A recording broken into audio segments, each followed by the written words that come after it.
NRL সুধানগৰৰ নগৰ অঞ্চলত বন্য হস্তীৰ মৃত্যু আৰু গোপনে পুতি থোৱাৰ ঘটনাৰ এমাহ সম্পূৰ্ণ হোৱাৰ পিছত অভিযোগ উঠিছে এজন ঠিকাদাৰৰ বিৰুদ্ধে।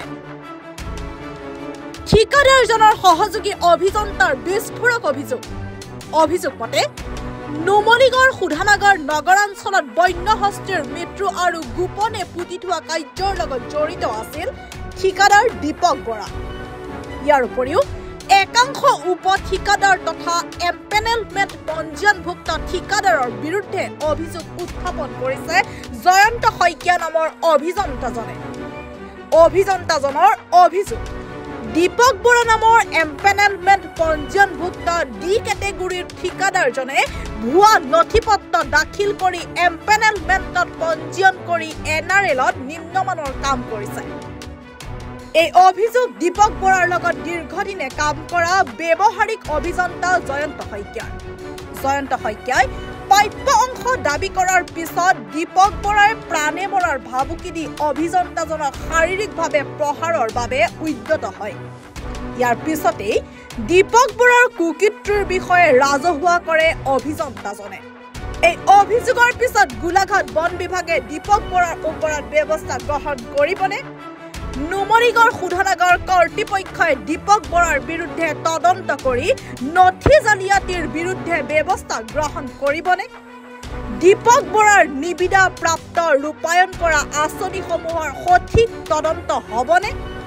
যদি নিম্নমানৰ কামেৰে অনিয়ম সংঘটিত কৰিছে এই সন্দৰ্ভত NRL কৰ্তৃপক্ষই কি ব্যৱস্থা গ্ৰহণ কৰিব সেয়া পৰৱৰ্তী সময়ত লক্ষণীয় হ'ব। মই জয়ন্ত শইকীয়া এজন আপোনাৰ ব্যৱহাৰিক ইঞ্জিনিয়াৰ হয়। তাৰপিছতে মই দীপক বৰা বুলি আমাৰ কুৰাবাৰী সত্ৰ ওচৰৰ এজন কণ্ট্ৰেক্টৰৰ লগত কাম কৰি আছিলোঁ। তাৰপিছত কাম কৰি থাকোঁতে আপোনাৰ আজি মোৰ 2.5 বছৰমান পাৰ্টনাৰশ্বিপ কৰি ঠগিলে। তাৰপিছতে মোক এবাৰ আপোনাৰ বিহুৰ সময়তে 1 লাখ টকা এটা দিলে। তাৰপৰা বিয়া পতাৰ সময়ত 30,000 15,000 75,000 টকা দিলে। মানে পাৰ্টনাৰশ্বিপৰ কোনো হিচাপ নাই। তাৰপিছতে এতিয়া আপোনাৰ এই মোৰ পৰহি দিনা ছোৱালী এজনী হ'ল। ছোৱালীজনী হওঁতে মই তেখেতক ক'লোঁ যে আপুনি হেৰিয়ৰ ড্ৰেইনৰ বিলখন পালে ন, ফাইনেল বিলখন মোক টকা কেইটামান পাৰিলে সহায় কৰিব। তাৰপিছতে তেতিয়া ক'লে হ'ব ঠিক আছে, টেনশ্যন ল'ব নালাগে, মই আছোঁ নহয়। তাৰপৰা পৰহি দিনাখন ফোনটো ৰিচিভ কৰিলে। তাৰপিছত কালি তেনেকৈ ঠিক সেই ৰাতিপুৱা সময়তে মই ফোন কৰিছিলোঁ, বোলে মোৰ যোৱা অকণমান দেৰি হ'ব, পলম হ'ব। মই বোলো ঠিক আছে, পলম হ'লেও মোক পইচাকেইটা দিলেই হ'ল। তাৰপিছতে পলম হ'ব বুলি ক'লে। তাৰপিছত মই ফোন নকৰিলোঁ আৰু। তাৰপিছত ৰাতি আপোনাৰ প্ৰায় 2-3 বাৰমান ফোন মাৰিলোঁ, ৰিচিভ নকৰিলে। তাৰপৰা আজি ৰাতিপুৱা সময়ত ফোন কৰিলোঁ, মোৰ নাম্বাৰটোৰ পৰা ফোন কৰোঁতে ৰিচিভ কৰা নাই। তাৰপিছত আমাৰ ঘৰৰ মা নাম্বাৰটোৰ পৰা ফোন কৰোঁতে ৰিচিভ কৰিলে। তাৰপিছত মোৰ খং উঠি আছিলে। মই গৈ পেলাই এই তেখেতৰ এটা কাম চলি আছে আপোনাৰ থাইচেনকোবৰ আণ্ডাৰত, এই ৰজাবাৰী আমাৰ হেমন্তৰা গেজত। তাৰপিছত গৈ পেলাই তাতে মই মোৰ একদম মাথাটো গৰম হৈ গৈছে। ছোৱালীজনী আছে ICUত, কেঁচুৱা ধেমালি নহয় এইবিলাক। তই পইচাটো যদি দিব নোৱাৰ নিদিওঁ বুলি কৈ দিলেও মই শান্তি এটা পালোঁহেঁতেন। দিমকৈ আশা দি আছে, পইচাটো দিয়া নাই।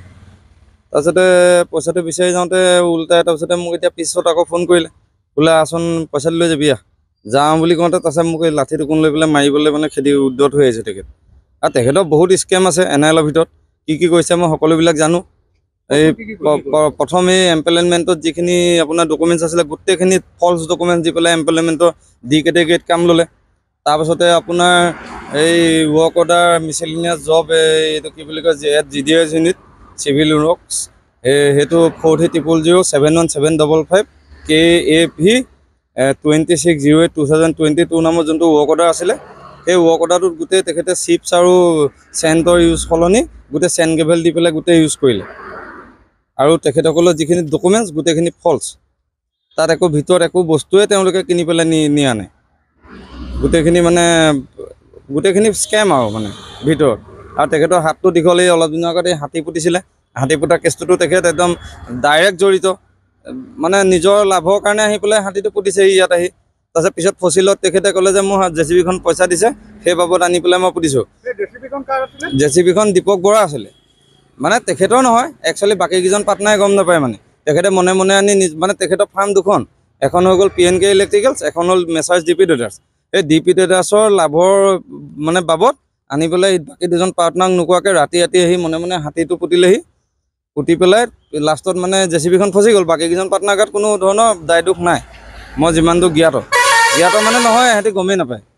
তাৰপিছতে এই হাতীটো আনি ৰাতি ভিতৰত পুতি দিলে আৰু এতিয়া মোক মৃত্যু ভাবুকি দিছে মানে মোৰ ল'ৰা মোৰ মৃত্যু ভাবুকি দিছে আৰু কিন্তু মোক সাক্ষী ক'বলৈ তাত কোনো এজন নাছিলে গতিকে যিকেইজন আছিলে তেখেতৰে কৰ্মচাৰী গতিকে মোৰ ফালে ক'বলৈতো কোনো নাই আজি মই এজন বিল' প্ৰভাৰ্টি ঘৰৰ ল'ৰা হিচাপে আহি পেলাই এইখিনি কথা ক'বলগীয়া হৈছে ঠিকাজনৰ নাম দীপক বৰা ঘৰ তেওঁ কুৰাবাহী সত্ৰ NIL এতিয়া বৰ্তমান আপোনাৰ চাব কণ্টেক্ট কৰি আছে LNTত কৰি আছে ETP LNTত তাৰপৰা আপোনাৰ আৰু বিজেন ৰুফ মই NIL এটাই জনাম যাতে এনেকুৱা ধৰণৰ কণ্ট্ৰেক্টৰবিলাকক অকণমান সাৱধান বাণী জনাই পেলাই তেখেতসকলক ব্লেকলিষ্ট কৰিব লাগে আৰু যিখিনি কাম তেখেতসকলে কৰি আছে সেইখিনি অফলোড কৰি পেলাই আমাৰ দৰে যিখিনি দুখীয়া জনসাধাৰণ আছে তেখেতসকলক মুক্তি প্ৰদান কৰিব লাগে আৰু এনেধৰণৰ কণ্ট্ৰেক্টৰ বহুত আছে তাত ৰিফাইনেৰীৰ ভিতৰত মই দীপক বৰাৰ পৰা কি বিচাৰিম যিখিনি দিলে তিৰস্কাৰ আৰু ঠাট্টা মস্কৰা এজন ইঞ্জিনিয়াৰ হিচাপে মোক একো নালাগে মোৰ পইচাখিনি যিখিনি প্ৰাপ্য আছিলে সেই প্ৰাপ্য পইচা মজুৰি তেখেতে দিব নোৱাৰে মই বুজি পালোঁ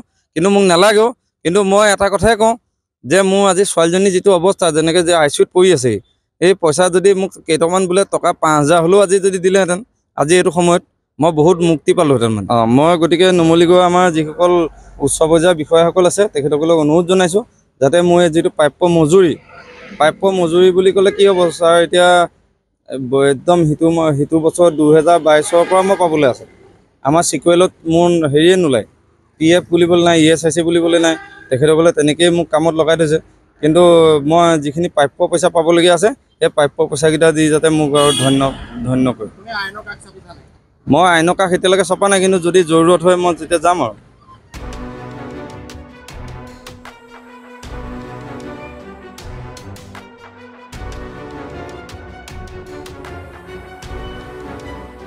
নুমলীগড়ৰ পৰা অমল দাবৰ ৰিপৰ্ট এনি ভাৰত 24।